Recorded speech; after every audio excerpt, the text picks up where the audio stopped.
I got to the point in my life where I kind of just quit. I give up on so much of what I wanted before.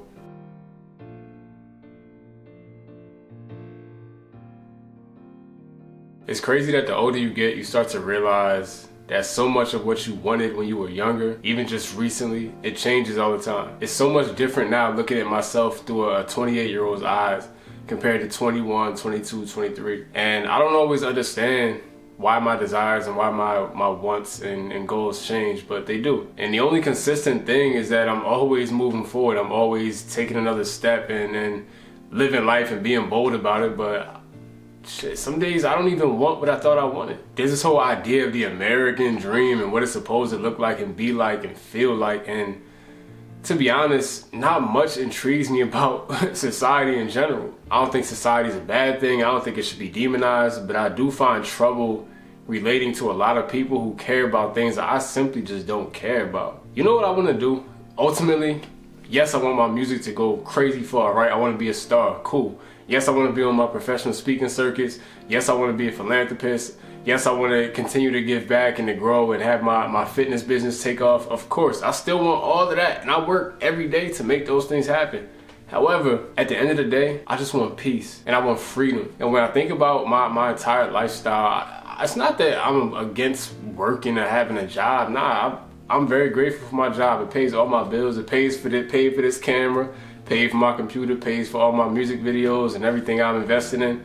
Cool. But long term, I know my destination is not to be working a 9-to-5 because I value freedom and time more than anything. You know how refreshing it is to just wake up and not have to be anywhere specifically, but just be able to be wherever you want to be? It's crazy because when I was unemployed, it was one of the most stressful times of my entire life, bro. I was going through it financially, dog. Like, I don't know where my next meal is coming from. Unemployment been taking mad long to drop the money in my account. My mom gotta send me bread. I'm hustling around Chicago trying to do freelancing gigs and all of that, scraping by. But for that 5-month period, yeah, it was tough financially, but I felt so free. I felt so liberated, yo. It was one of the best, most exhilarating times of my entire life. And it's funny because right before I started this new role that I'm working now, I was actually about to take a leave of absence from work. I was gonna take like 2-3 months off and just hustle and just travel and just live and just explore the world a little bit, man, because I felt so disconnected from whatever I was dealing with. And even when I'm not in a state of feeling disconnected, I have this deep desire to every year or so take sabbaticals. So even when I'm working for myself, I still have a desire to take sabbaticals, maybe take a month and go live in another country, yo. Off the grid, not with a whole, I don't need a bunch of technology. Yeah, I need to be checking in with the family and the friends and all that, but I just want to exist with the people that live there. And I don't want to be a tourist. Am I gonna do some touristy things because I've never been to a place like Egypt or Jamaica or somewhere? Yeah, I'm gonna see the things when I first get there in the beginning. But the majority of my time, I'm gonna be with the common people, yo. If I'm in Ocho Rios or wherever it is in Jamaica, I wanna be with the common people, yo. If they wake up every day and go play soccer, I wanna go play soccer with the kids, man. I wanna go sit in coffee shops and hear stories from elderly people and what they've been through and what they've experienced, right?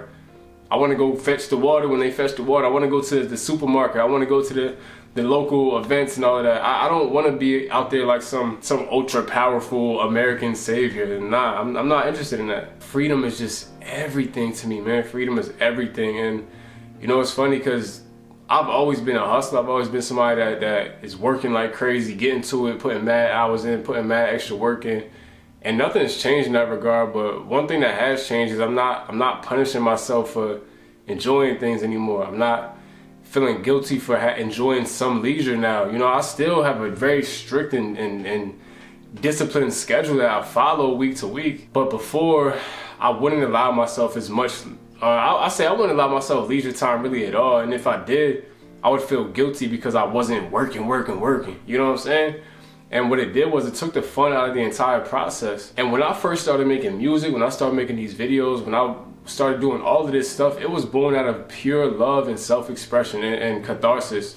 That's what it was. It wasn't about how many subscribers you got, how many streams you got, how many this, how many that. Yeah, I want the numbers, man. I'm a human being, bro. I'll be honest. We all want it, bro. I'm competitive as hell. I want it all. But not at the expense of my health and my mental health and my peace, more importantly. And so I believe when you're trying to accomplish something, yeah, the discipline, the daily habits, and putting systems in place in order to keep moving you forward, that's so important. And I still got all that situated, right? But the pressure of, oh my God, this song gotta be the one that I make it on. This video gotta be the one that pops. No, bro, because that's not where the magic is in the result. The magic is in the process. The magic is when I'm sitting here crafting these verses. I'm thinking about, damn, this line I just wrote, I remember exactly where I was when this thing happened, and it led me to this point, and it inspired me here, or it tore me down here and built me up here. All of those little intricacies of what goes into a verse I write, that's where the magic lies. The end product is what it is.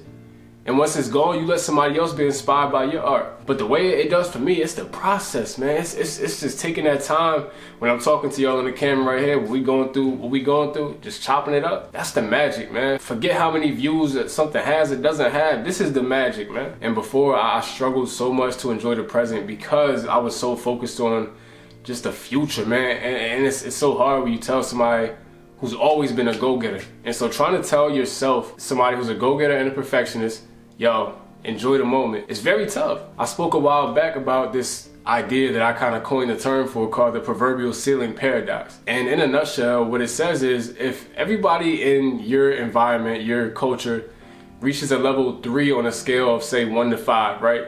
If the highest anybody's ever seen is a level 3, but most people are a level 1, maybe 2, right?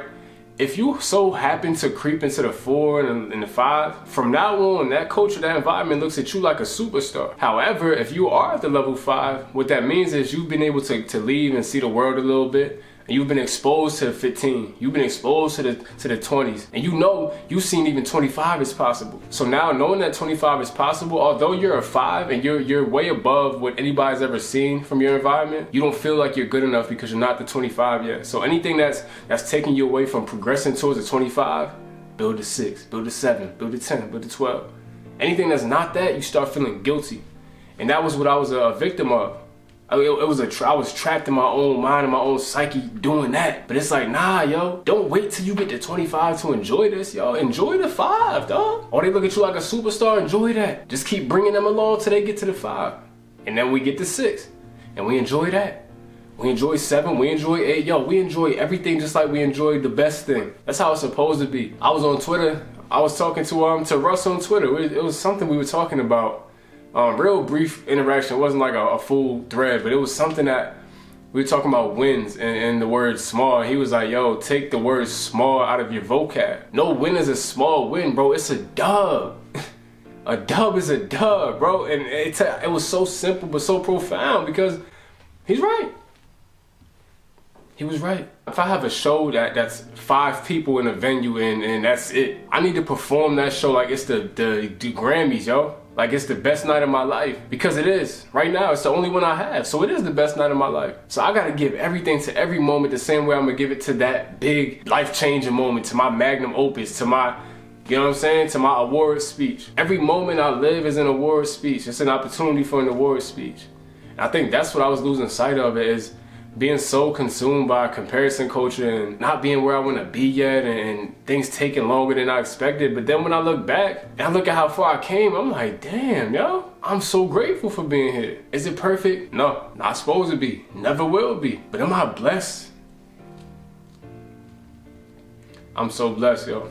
I'm so blessed. I got my brother's name tattooed. I got people that I've lost, man. And this video is it's not about that. I talk about that stuff enough. This is just about me celebrating me in the moment. That triumph, man. Life is beautiful. And when I stop overthinking it and being such a perfectionist and being in such a rush, a wise man once said, you should live your life with urgency, but not in a rush. You live it in a rush, you start missing things that are important along the way. Just like every moment, man. Like, you got a child, watching your child laugh is beautiful, yo. Imagine you a parent and you a dude and you hustling trying to make things happen, but you got a child that's growing up, but you're so busy focused on being the perfect father that you're never gonna be anyway, but you're so busy trying to get to that next level that you forget to appreciate the child just laughed in front of you, man. It's the most beautiful thing in the world. Don't be that guy. And I'm talking to myself as well, yo. Just enjoy And it's funny, yo, I think the past few years have done a number on me, yo. I'll say I've enjoyed life way less since the pandemic started, and I think that's not unique to me. I think a lot of people have been through the same. And I lost sight of so much of who I was. I've always been somebody that very disciplined. You know, I do my thing, but I have a lot of fun. And my fun is always, it's what I deem fun. It don't have to be what you deem fun, right? I'm not really the bar club guy, but I love to do different things. Hit the zoo, go to safaris, hit the gun range, do this, do that, go to art events, museums, just travel, a whole bunch of everything, right? Bucket list activities, of course. The past couple years, just looking back, I've gotten away from so much of that, and I wasn't really enjoying life, yo. And it made me kind of jaded, it made me kind of bitter to the world in a way, and a bit standoffish, and I don't like being like that. I've always been somebody that's just, of course I'm not always happy, I've been through a lot. Life ain't always peaches and roses and daisies, but just in general, I've been a very happy and upbeat type of person, man. I've been somebody that likes to laugh and likes to have fun and likes to just enjoy the moments, because that's all we get. I'm only mature, I used to tell people all the time, I'm only mature when I have to be. Like when it comes to work and my hustle, my priorities, cool. I'm super duper locked in, I'm disciplined, stoic, Outside of that, I'm just a big kid, bro. Like, I'm just a big kid. When I'm around the family, all I do is talk trash. Yo, half my DNA is talking trash. I just enjoy life, yo. Everything is a party. My life is the parties. I don't need to go party. My life is the party. I have fun every day. I do what I want. And that's what I don't want to ever get away from again. And yes, I have extremely audacious goals. Yes, I work my ass off. Yes, I'm disciplined. Yes, I hustle. Yes, I'm sacrificing short-term gratification for long-term gain and success and my family, my legacy, all of this stuff. Nothing's changed with me, trust and believe. But I quit putting pressure on myself.